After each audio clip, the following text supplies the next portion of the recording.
ibizonanira indongozi buca tubashikiriza bazobituzanira, nibanka naho kubidushikiriza ndakaje uburenganzira muze muce mubizanira mwebwe nyene bene gihugu.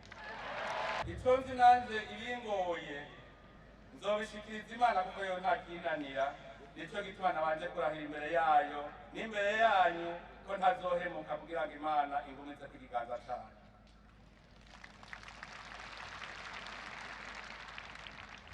Ni muri iyo ntumbero rero tugiye gutsimbataza ubutegetsi bwegereye abenegihugu, dushaka indongozi zibegereye zibumviriza zikongera zikabatunganiriza. Ico ndabemereye ni uko leta igiye gushingwa atari yije gusa kubarongora mu bikorwa, ariko ari yije no kubatunganiriza.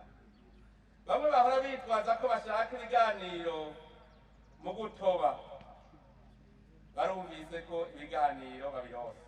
Abahora bavuga ko baharanira inyungu z'abenegihugu mu kugumura, barumvise ko ari uburenganzira bwabo nk'abenegihugu gukurikirana ko ineza yabo iriko iratunganywa neza, kandi baheze bashikire inzego zibijejwe mu bugwaneza. Tumaze gutunganya intwari ibereye, tuhagira indongozi zitaho ineza y'abenegihugu, nta kindi kiba gisigaye atari ukuja ku kivi tugafata inzira y'iterambere. Iyo nayo ni urugamba, kandi urugamba rwo guhozako. Ni urugamba rusaba ubwenge, ubuhizi, ubukebutsi n'ubwira. Ni urugamba rurwanwa kandi ata n'umwe asigaye inyuma.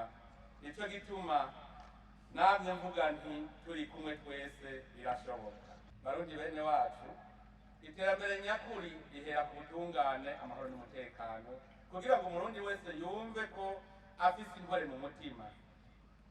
Iterambere kandi rishoboka iyo leta izi kubungabunga itunga rusange ku neza ya bose. Nk'umukuru w'igihugu ndabemereye ko nzokora ibishoboka byose kugira ngo intambwe nyacubahiro Petero Nkurunziza yadushikanye ko mu gutsimbataza intayo kwikukira, kuzirikana igihugu n'iterambere ridakumira ntibizosubira inyuma, ahubwo tugiye kubishikana ku rundi rugero.